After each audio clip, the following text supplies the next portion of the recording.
Swatches? No.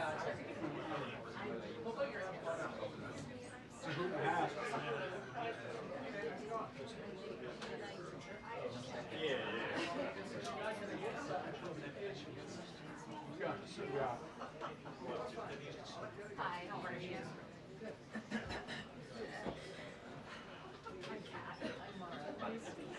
I'm new. So good for you. Yes, sir. Yeah. A little complicated of smell, but you know. Okay. Sorry, no, you're good. You're good. Yes.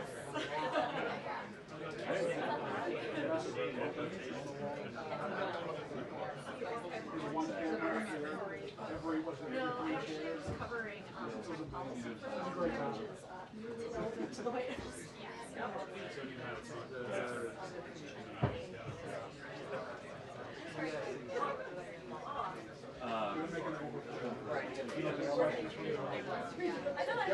I'm proud to sit and I literally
Good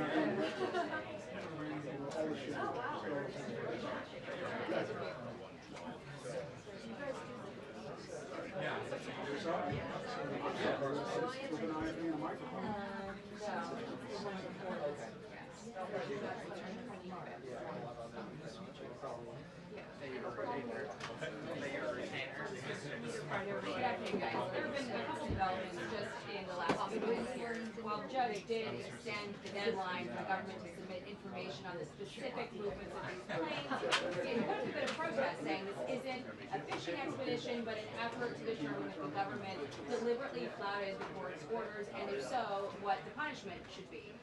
He also took exception to the government's refusal to provide that information, saying that it's not classified information, and their narrative that revealing it could reveal state secrets is sort of unprecedented. He is basically giving the administration another day to deliver those answers. This, as the president certainly takes issue with what he sees as this district judge's effort to usurp his presidential authority. He has called for that judge to be impeached. Yesterday we saw the Supreme Court Chief Justice John Roberts push back on that, saying that this is, not a normal, you wouldn't use impeachment basically to resolve a dispute over a judicial decision, and that's what the appellate process is for. In an interview last night, the president indicated he didn't take the Chief Justice's words personally. He also said he would continue to operate within the bounds of the law, but this effort is continuing as the administration seeks to use the Alien Enemies Act to deport these alleged gang members, and that court fight will continue. Meantime, you had the president speaking on the phone this morning with Ukrainian President Vladimir Zelensky after his call yesterday with Russia. The one open question we have is the Kremlin has asserted multiple times now that Putin made clear that a condition for any stop to the war, potentially even a ceasefire, would be halting military aid. The president said on the Norway room last night that that never came up on the call. So we are awaiting details on what the president discussed with Zelensky shortly.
bananas. That's always usually after you get past that,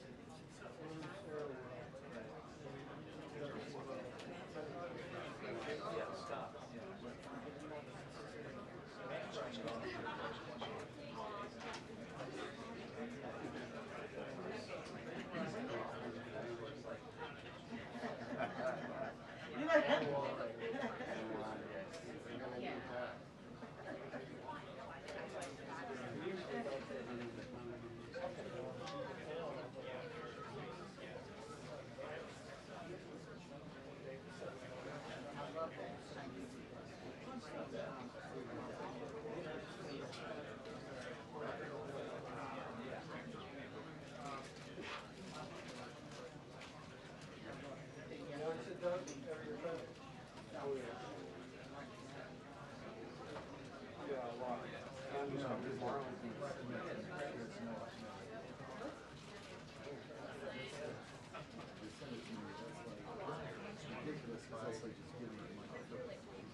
I noticed that too.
Markers there.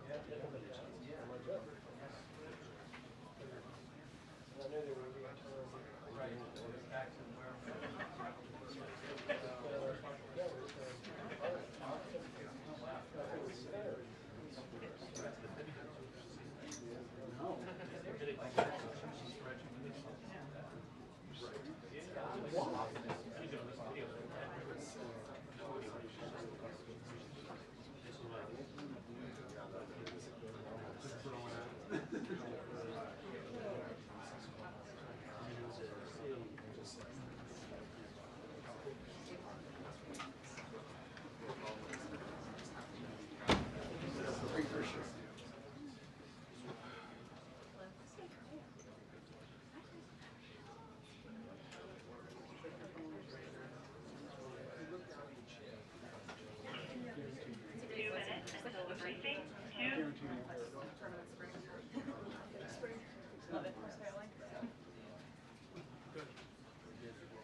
Good afternoon, everybody.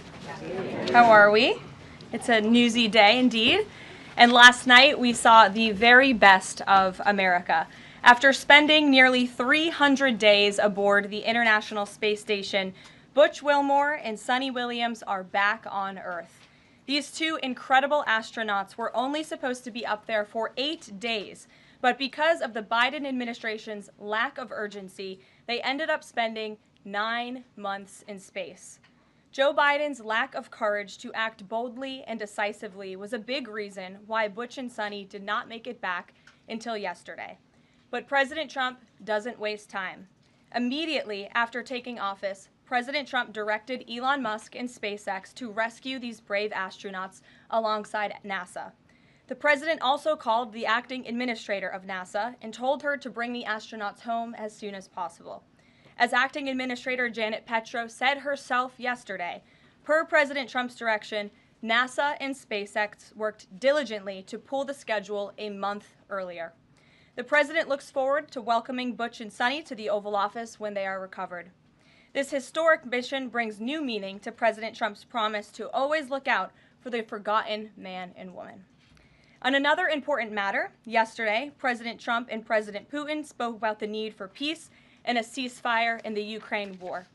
Both leaders agreed this conflict needs to end with a lasting peace and also stressed the need for improved bilateral relations between the United States and Russia. President Trump also spoke with President Zelensky this morning to align both Russia and Ukraine in terms of their needs and requests. As President Trump has said repeatedly, the precious lives and money that both Ukraine and Russia have been spending in this war would be better spent on the needs of their people. This terrible conflict would have never started with President Trump in charge, but he's determined to end it once and for all. President Trump also promised maximum transparency and a commitment to rebuild the trust of the American people in our intelligence community. Part of that promise was to fully release previously classified records related to the assassination of former President John F. Kennedy, and he made that happen yesterday. This historic release consisted of approximately 80,000 pages of previously classified records that are now published. The records are available to access either online at archives.gov/JFK or in person, accessible to the American people at the National Archives in College Park, Maryland. Records that are currently only available for in-person viewing are being digitized and will be uploaded in the coming days. On another note, positive economic data continues to pour in, showing the immediate impact of President Trump's pro-growth agenda. After suffering a steep decline in the final year of the Biden administration, the manufacturing sector came roaring back in February. Industrial production surged in February, these are new numbers, 3 times at a greater 3 times rate than the expectations to its highest ever recorded level. And President Trump's laser focus on massive deregulation and unleashing our domestic energy industry is leading to stabilities for Americans' bottom lines. As Newsweek summed it up today, gas prices are plummeting under President Trump. And the Trump administration continues to make American communities safer through our ongoing mass deportation campaign of illegal alien criminals. Yesterday, FBI Director Kash Patel announced the agency captured another fugitive from its 10 most wanted list, securing the extradition of Francisco Javier Roman Bardeles, a key senior leader of the brutal MS-13 gang. And the brave men and women of ICE also arrested a number of dangerous aliens across the country in recent days. You will see them on this screen. ICE San Francisco just arrested a citizen of Guatemala convicted of sexual battery.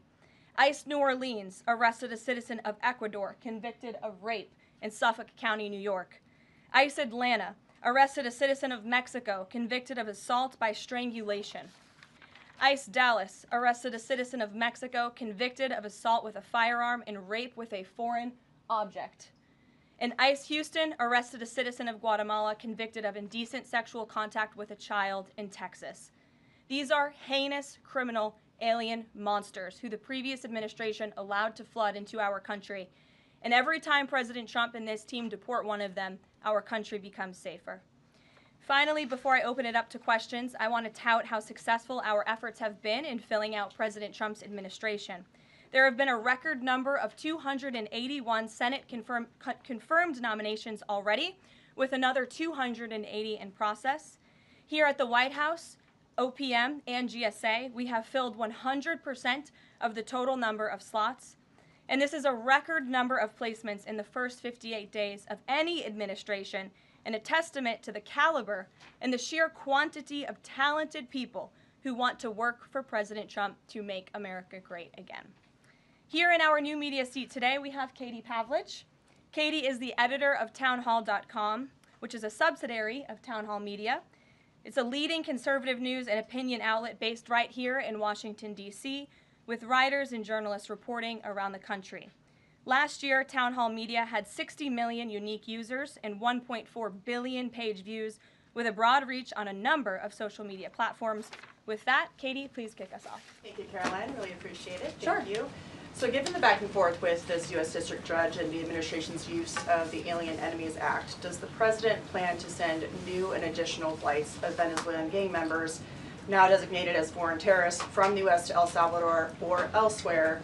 Can Americans expect to see those flights sometime soon? Americans can absolutely expect to see the continuation of the mass deportation campaign that has been successfully led by this president, Secretary of Homeland Security Kristi Noem, and also our Secretary of State, Marco Rubio.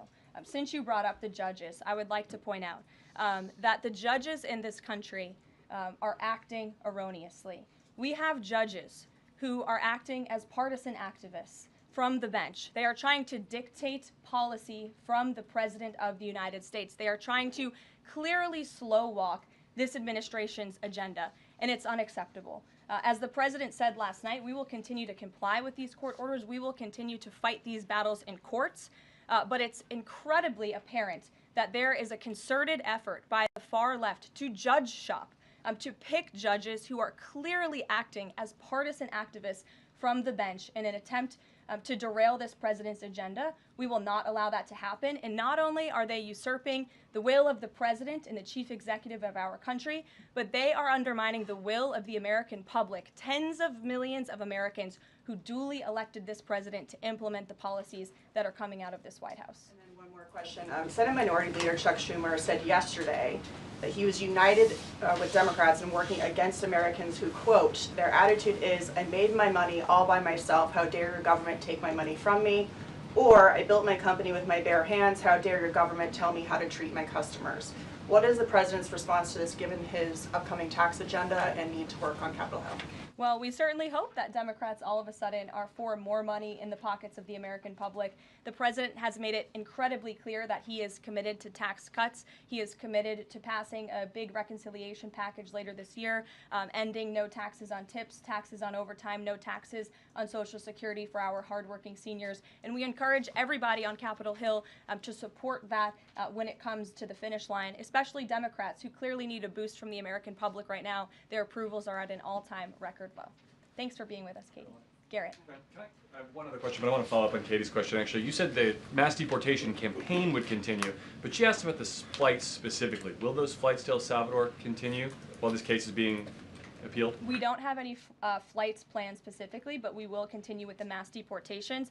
And I would just like to point out that the judge in this case is essentially trying to say that the president doesn't have the executive authority to deport foreign terrorists from our American soil. That is an egregious abuse of the bench. This judge does not have that authority. It is the opinion of this White House and of this administration, and that's why we're fighting this in court. And it's very, very clear that this is an activist judge who is trying to usurp the president's authority. Under the Alien Enemies Act, the president has this power, and that's why this deportation campaign has continued. And this judge, Judge Boasberg, is a Democrat activist. He was appointed by Barack Obama. His wife has donated more than $10,000 to Democrats, and he has consistently shown his disdain for this president and his policies, and it's unacceptable. You're right where I wanted to go about the idea that these people are all foreign terrorists, but Judge Boasberg was originally appointed by George W. Bush and then elevated by Barack Obama. I just feel like I should clear that up. Well, let me just say something to that effect, Garrett. 67% of all of the injunctions in this century have come against which president? Donald J. Trump. Let me say that again. 60% of the injunctions by partisan activists in the judicial branch have come against President Donald Trump, and 92% of those have been from Democrat-appointed judges. This is a clear, concerted effort by leftists who don't like this president and are trying to impose or slow down his agenda. So, given that, do you think it's a good use of Congress's time and the president's political capital to try to impeach and remove a federal judge, which would take 67 votes you're unlikely to get in the Senate? Well, look, the president has made it clear that he believes this judge in this case should be impeached, and he has also made it clear that he has great respect for the Chief Justice John Roberts, and it's incumbent upon the Supreme Court to rein in these activist judges. These partisan activists are undermining the judicial branch by doing so. We have co-equal branches of government for a reason, and the president feels very strongly about that. Jackie. Thanks, Carol.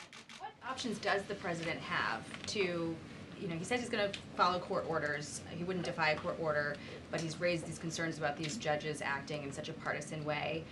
What option does he have to ensure that his agenda continues to move forward while this is ongoing and the judges appear to be trying to just block and delay and impede? Well, you're right. They are trying to block, delay, and impede. This is lawfare. The president is no stranger to it. He faced it in his campaign, and this is a continuation of the lawfare that President Trump faced as a candidate, and he's now unfortunately facing as a president. Clearly, these partisan activists in the judicial branch didn't get the memo on November 5th when the American people overwhelmingly re-elected this president to continue with mass deportations. So White House counsel and the Department of Justice are working on this. They're appealing these cases, and we will continue to use the full weight of the White House counsel's office and the president's team of lawyers to fight this in court, because we know we will win, even if we have to go all the way to the Supreme Court. One more on PDA.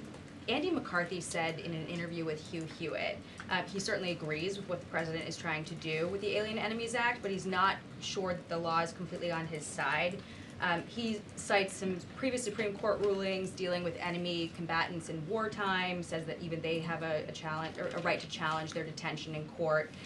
He raised concern also that while TDA has been designated as a terrorist organization, these individuals hadn't been prosecuted for terrorism. So my question is, will the president ask Congress potentially to declare war on these cartels for the invasion that he's talked about so that he's on stronger legal footing? Well, we absolutely disagree with the legal opinion of the individual that you mentioned. We would not have moved forward with this if we didn't believe the president. This was within the president's executive authority to continue with this mass deportation effort under the authority provided to him under the Alien Enemies Act. And when you read the act, as I did last time at the podium, a predatory incursion is absolutely what has happened with Tren de Aragua. They have been sent here by the hostile Maduro regime in Venezuela, and the president, immediately upon taking office, designated TDA as a foreign terrorist organization. And under this act, it is within the president's authority to deport these terrorists. And anybody trying to defend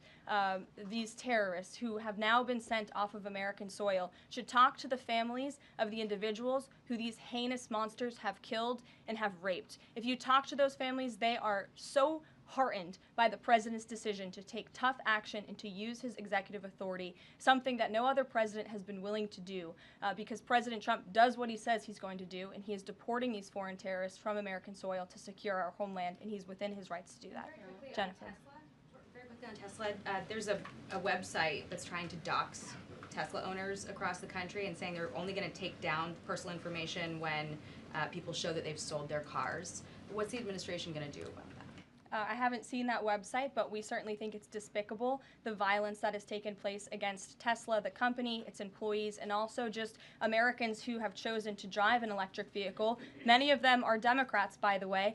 Democrats were big supporters of Tesla and of electric vehicles until Elon Musk decided to vote for Donald Trump. So we would like Democrats to also come out and condemn this heinous violence that we have seen, and I believe the Attorney General has said she's investigating these incidents as acts of domestic terrorism. Jennifer. On Ukraine, can you say, is the White House going to pause foreign military aid or intelligence sharing with Ukraine, as Russia says it's pushing for, and then have a follow-up on the Federal Trade Commission? Sure.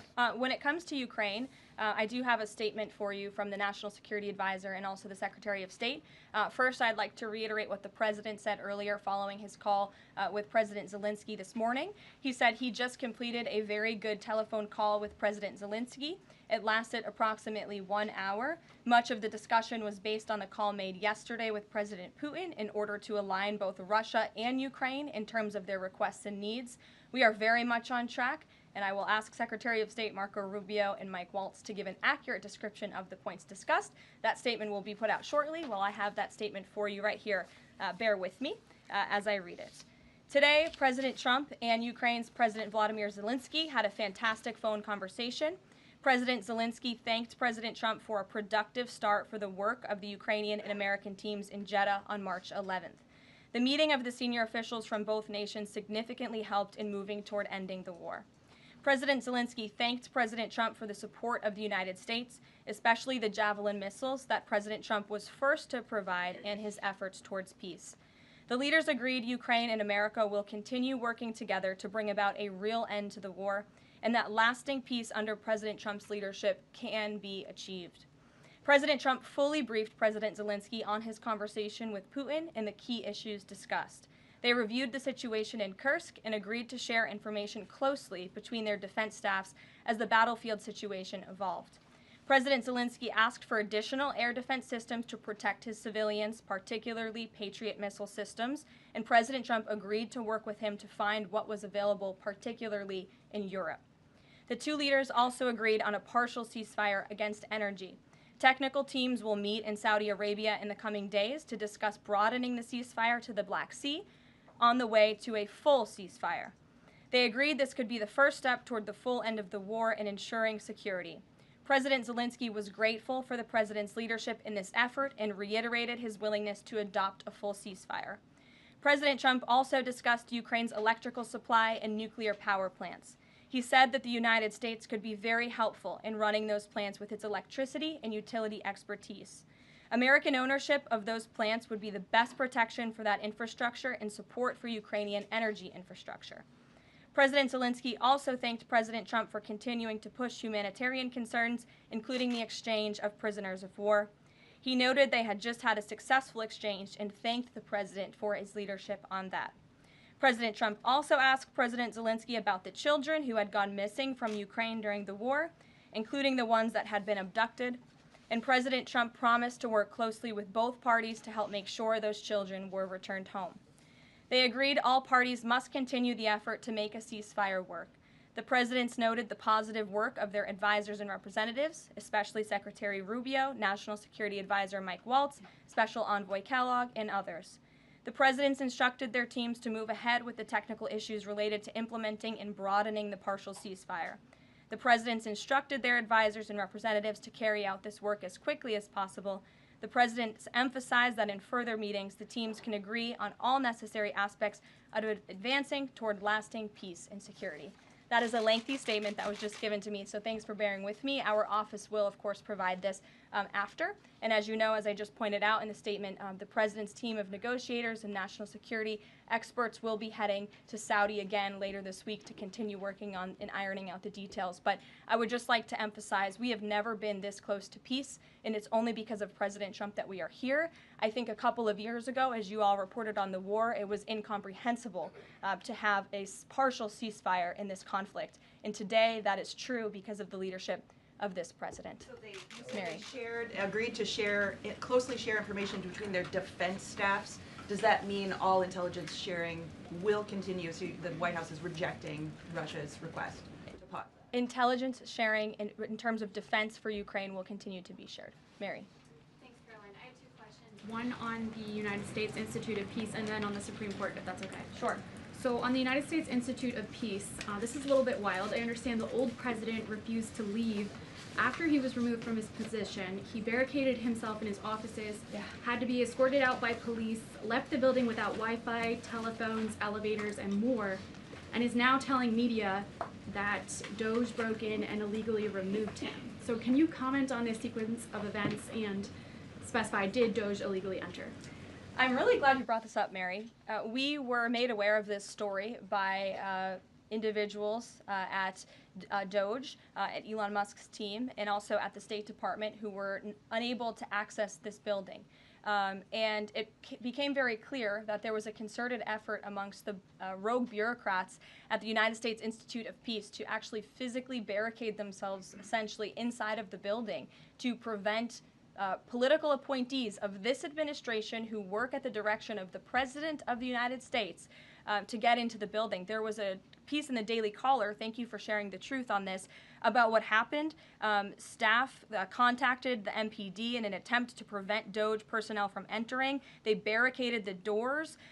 They also disabled telephone lines, internet connections, and other IT infrastructure within the building. They distributed flyers internally, encouraging each other to basically prevent these individuals from accessing the building. I use this to say this is what DOJ and this administration is facing. It's a resistance from bureaucrats who don't want to see change in this city.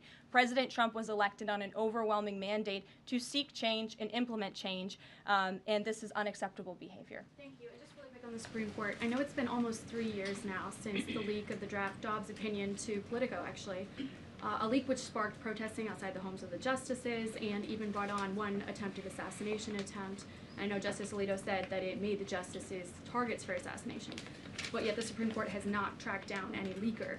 Does the White House have interest in finding out who that leaker was, and can you comment on that at all? I know generally speaking the president has an interest in finding leakers and he believes it's unacceptable, and it's the position of this administration. You've seen the Secretary of Homeland Security has taken tough action at her agency. Leaking is unacceptable to this president and to the leaders across the board in this cabinet, especially when it puts people in harm's way. Sure. Thank you, Caroline. A mom whose daughter was forced to change in a locker room with a biological male at school filed a complaint with the DOJ. How will the Trump DOJ deal with violations of President Trump's orders protecting women and girls like this? I would defer you to the Department of Justice on that specific case, but the president has made it incredibly clear that it is the policy of this administration that there are only two genders, male and female, only two sexes rather, male and female, and that we are not going to tolerate such behavior by men pretending to be women. The president will continue to strongly stand for the rights of women and girls, not just in sports and on athletic fields, but also in private spaces like locker rooms and bathrooms. Sure. Go ahead. Thank you. On the FTC, two quick questions. Can you explain the president's thinking in his decision to fire the two Democratic commissioners, especially given that Mark Meadow is on track to be confirmed next week and there would be a Republican majority? My biggest question is why now? Sure. Because the time was right to let these people go, and the president absolutely has the authority to do it, and they were given ample notice in a letter that I believe your outlet reported on, so it pretty much explains exactly why this administration chose to let those individuals go. Is the ultimate goal to get this to the Supreme Court to try to overturn the 1935 precedent? The goal was to let these individuals go. If we have to fight it all the way to the Supreme Court, we certainly will. Rachel. Back to those deportation flights to El Salvador, can the administration provide any more details on how authorities determined that each of those men were in fact members of a gang?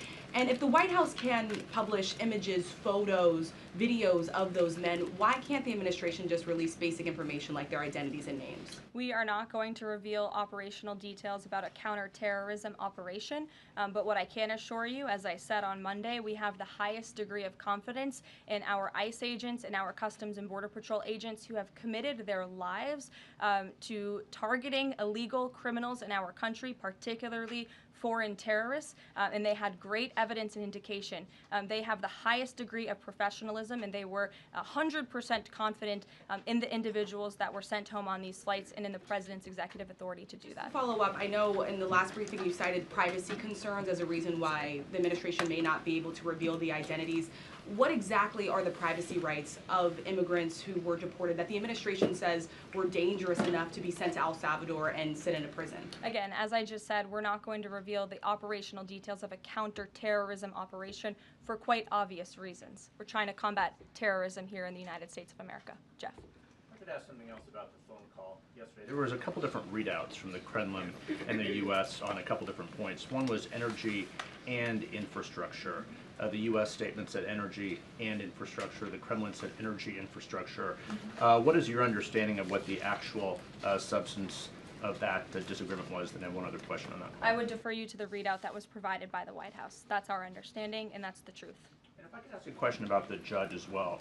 How does a president define a bad judge? Is it just someone who disagrees with him And is that a dangerous precedent in this case, because this is a temporary ruling from Judge Boasberg that he could ultimately rule in your favor? Is he setting up a standard here for calling for the impeachment of a judge who may ultimately rule on your side? No, it has nothing to do with disagreeing with the president on policy. It's with disagreeing with the Constitution and the law. And it's trying to usurp the authority of the executive branch of this country. It's having baseless reasoning for these injunctions. And it's a clear effort by these judges to slow roll this president's agenda. And if you just look at the injunctions that this president has faced, deporting foreign terrorists from our homeland, hiring and firing of executive branch employees, which when the president is the executive of the executive branch. You also see an injunction by a partisan activist judge when it comes to the Secretary of Defense trying to determine the readiness of our troops and the qualifications of our troops in our armed forces.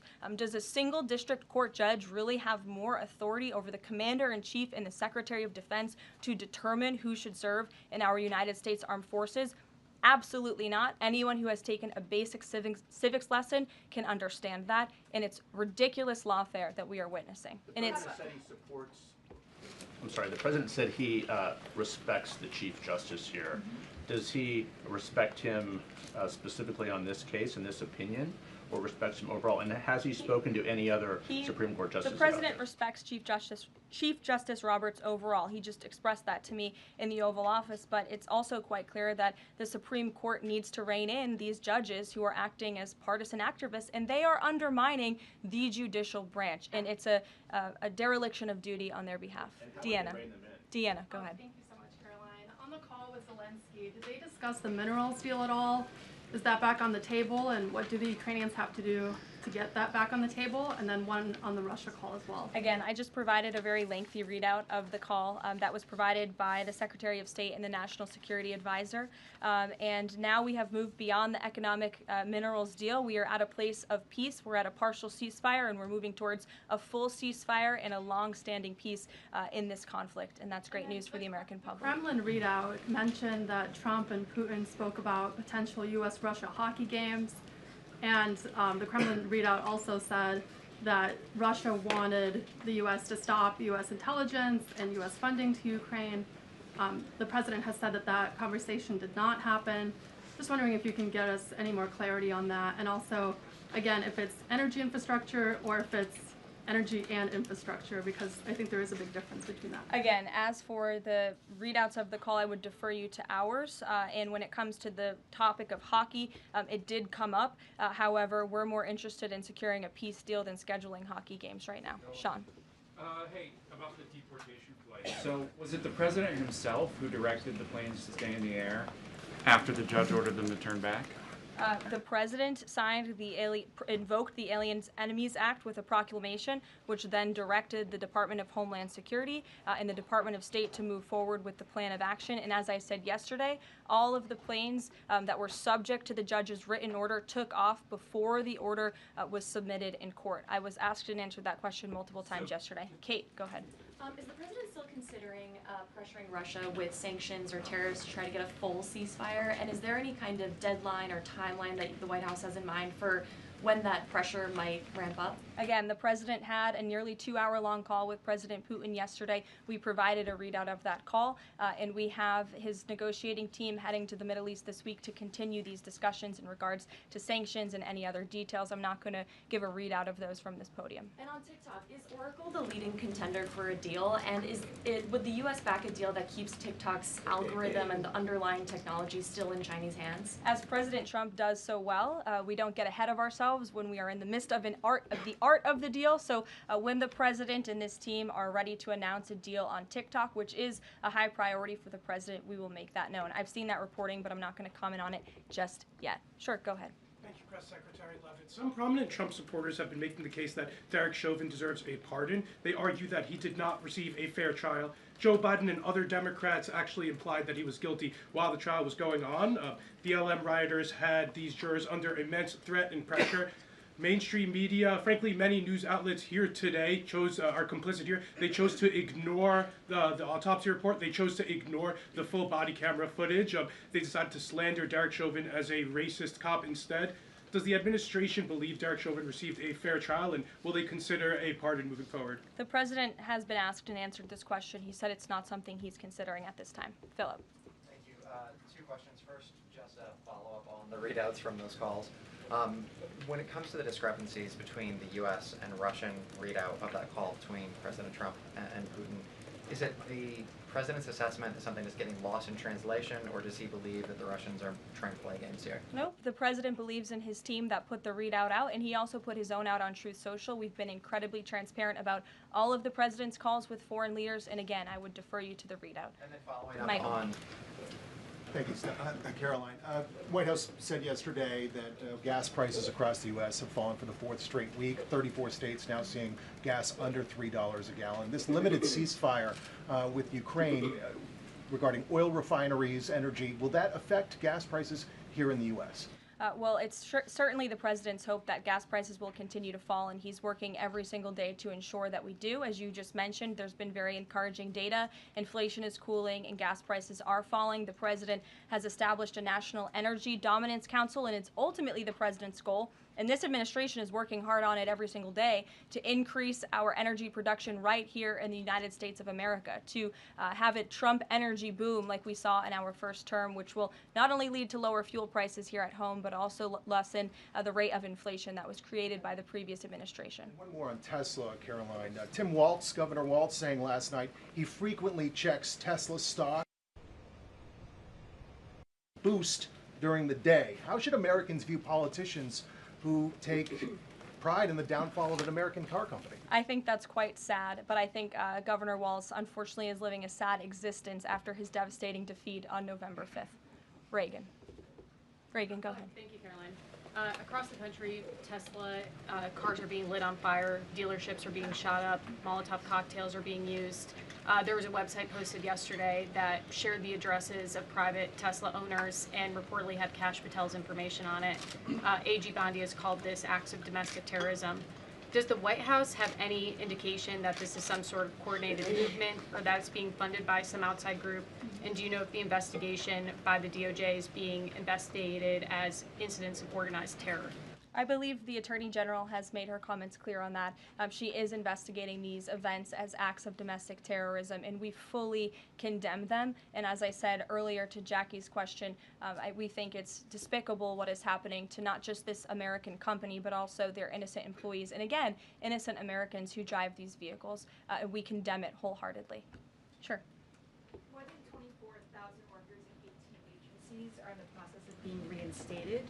What is your message to these workers, and can you assure them they won't be fired again as the administration directs agencies to do more layoffs? Well, the administration is complying with the court's order. Again, as I have spoken about repeatedly, we think it's despicable that we have judges acting as judicial activists, partisan activists, trying to dictate who the President of the United States, the executive of the executive branch, can hire and fire. We have never seen anything like this. We are fighting this in court, and we will continue to fight it all the way to the Supreme Court if we have to.